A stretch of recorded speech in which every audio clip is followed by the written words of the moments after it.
Sometimes you get something you didn't know you wanted. Not only did I not know I wanted Tomb Raider Side-Scroller Edition, I also didn't know I needed it, because this game is a little masterpiece. Created by Tomb Raider level editor legends Delca and Trixie, this fan-made game converts 11 of Lara Croft's classic adventures into a side-scroller, and there's so much I want to talk about, so let's just get into it. What really surprised me about Tomb Raider Side-Scroller Edition was how quickly my brain adjusted to controlling Lara in 2D after nearly 30 years of having done so exclusively in 3D.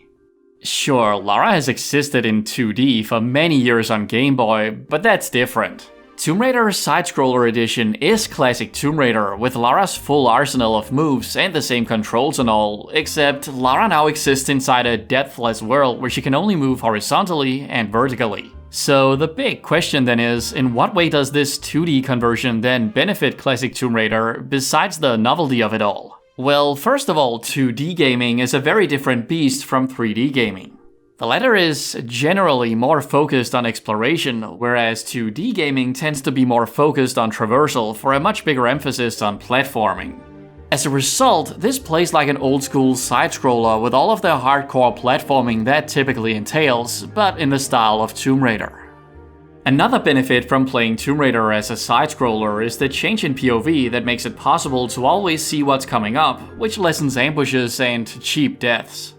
It still is a Tomb Raider game though, so yeah.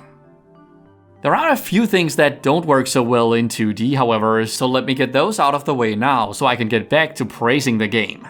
The fact that Lara can't turn around on the spot is awkward and took me a while to get used to. You see, in this game, Lara must perform a roll to change direction, but since the roll animation takes up quite a lot of space, sometimes you need to step back first.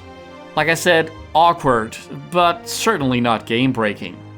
Also, moving Lara forwards and backwards with the up and down keys doesn't feel right now that the camera isn't positioned behind her. Finally, the combat is a little tedious, especially against enemies with firearms, since Lara is forced to just take their bullets now that she can't jump from side to dodge them. These encounters are kept to a minimum though, and thankfully the game has unlockable stronger weapons that can make enemies drop faster. Besides these minor complaints, the game plays like a dream.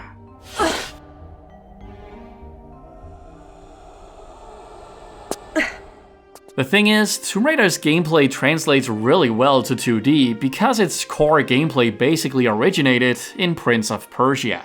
And boy does Tomb Raider Side-Scroller Edition feel like the cinematic platformer at times, especially in the St. Francis Tower level, which even looks like Prince of Persia with its surreal architecture and hanging platforms.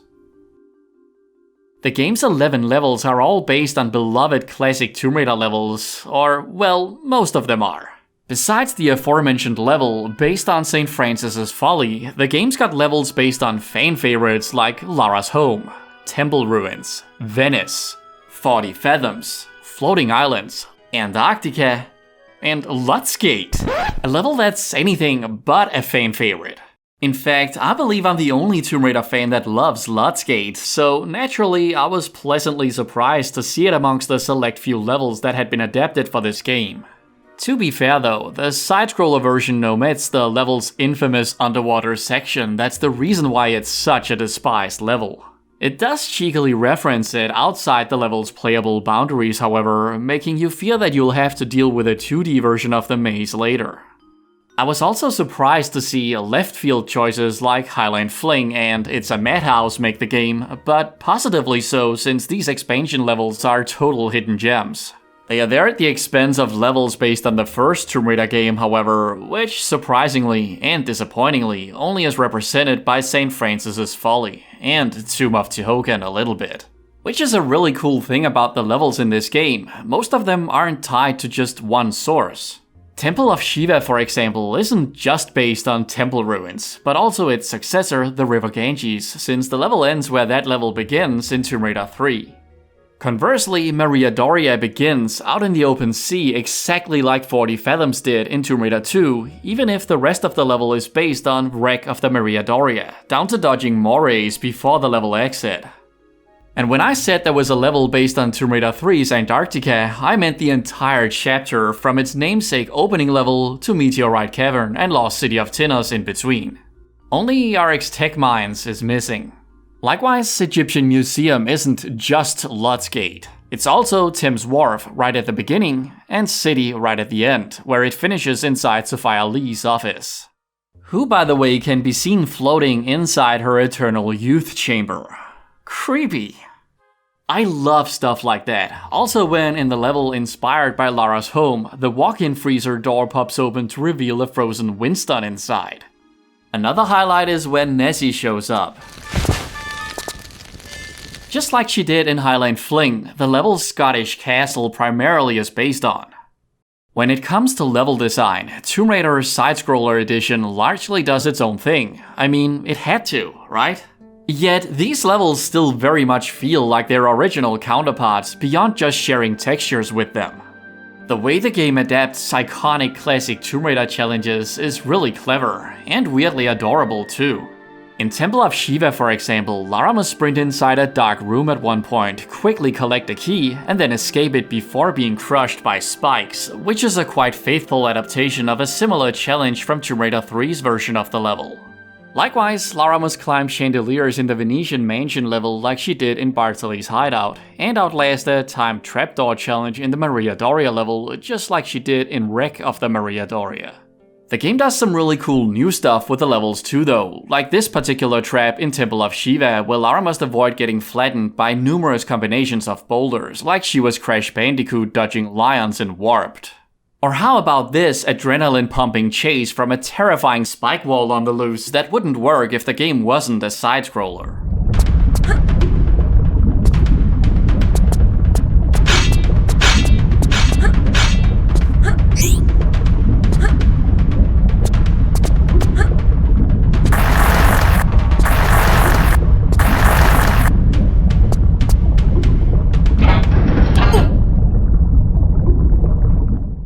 The game even takes the final boss fight against Dr. Willard and completely overhauls it into a clever little platforming section. The only level I haven't mentioned yet is the game's bonus level based on Nightmare in Vegas, which itself was a bonus level in Tomb Raider 2's Golden Mask expansion. Viva Las Vegas is unlocked for collecting all 10 crystals in all of the game's 10 regular levels for a total of 100. That's math so simple even I can figure it out, but there's nothing simple about collecting these crystals. Most of them are well hidden, some of them require substantial backtracking to obtain, and there's a fair few that are very difficult to collect. I'm proud to say that I found each and every one of these crystals on my own without ever consulting a guide, which feels like quite the accomplishment. The big question then is collecting all these crystals worth it just for a bonus level? And the answer is, of course it is, because the more classic Tomb Raider levels available in this awesome side-scroller style, the better. Honestly, the sky is the limit here. I would absolutely love to get a Tomb Raider Metroidvania in this exact style, or a sequel at the very least. If you're a Tomb Raider fan and you also love old school side-scrollers and cinematic platformers, you need to play this. The game is free and can be downloaded from the link in the video description down below. Thank you so much for watching. Take care.